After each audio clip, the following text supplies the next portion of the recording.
Hi, and welcome to another episode of Mindful Minutes. I'm Matthew, and in one of my previous videos, I ended the session with an intention setting practice. And I wanted to talk a little bit about what intention is all about today. So, when people ask about mindfulness, one of the things that they said is, what does it really mean? And I like to think about it this way.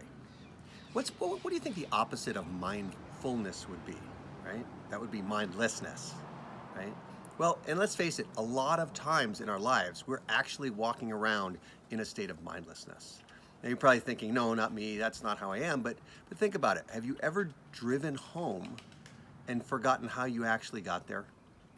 Right? Like that's happened to all of us because we go through routines, we do the same things, we're in patterns. And what our mind does is it kind of checks out.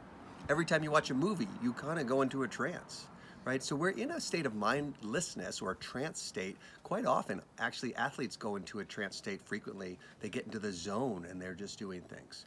That can also be a state of hyper mindfulness, though, as well. So that's where you want to get to. Otherwise, you're just doing things robotically. In any case, the point of intention is to focus and sharpen what you want your mind to do. See, your mind is an incredibly powerful tool that you have.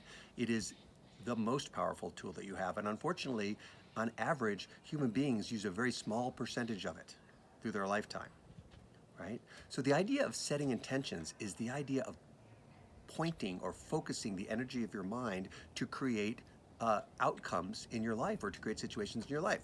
So a few years ago, I have a son, his name's Dylan, and he would frequently ask me this question, and the question was, Daddy, if you could have any superpower in the whole world, what would you choose?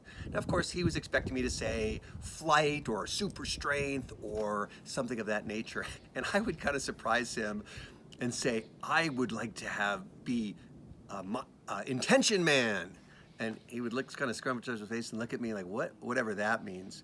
But the reason I say that is because the power of intention is a way to harness all the energy of your brain and focus it on what you want in life. Now, the way we create intentions is we basically just come up with and by the way, I always recommend we set positive intentions. We never want to set an intention like, for instance, I don't want to do something. That's not a healthy intention to do, right? Because your subconscious doesn't really process negative requests like that anyway. So you want to have a positive intention. So instead of saying, I don't want to, eat chocolate cake today, a positive intention would be, today I'm going to eat healthy things that fuel my body and are good for my overall nutrition, right?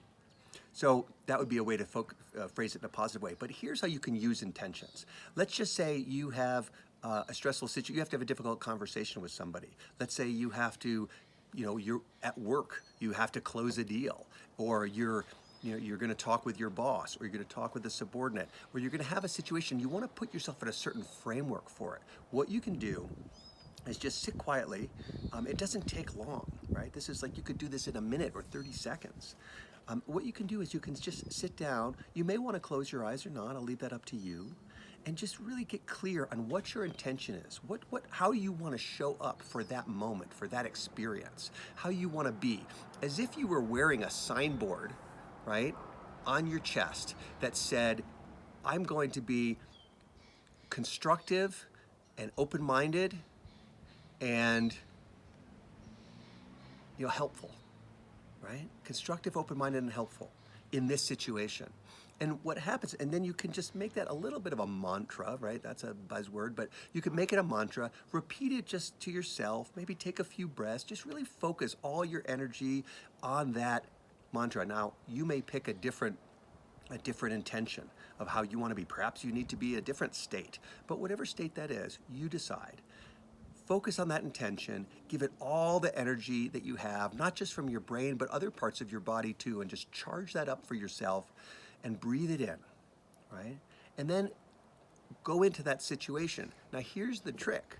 You might notice that intention comes up, or you might notice it slipping away, but you can just remind yourself to come back to it. And that's the mindfulness part. And that's building the muscle. You see, we build the mindfulness muscle not in staying in some kind of a state permanently, but in our ability to notice when we're not in that state and then return to it. And the return is actually the work. That's like the push-ups. That's like the reps. That's what's building that muscle, because we now have awareness of when we're in that state and we're not. Got it? So it's a simple practice. Try it. Remember, you can't do any of this stuff wrong. It's always, I operate on the philosophy that there is no failure, only feedback.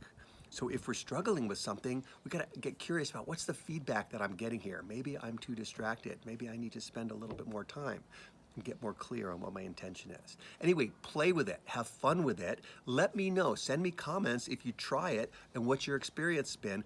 By the way, I wanna thank you for all the great feedback on the previous video that I posted. It was really encouraging, and also I'm glad that these are finding a space in your life, and I just wish you presence and mindfulness and so much more. Thanks for watching.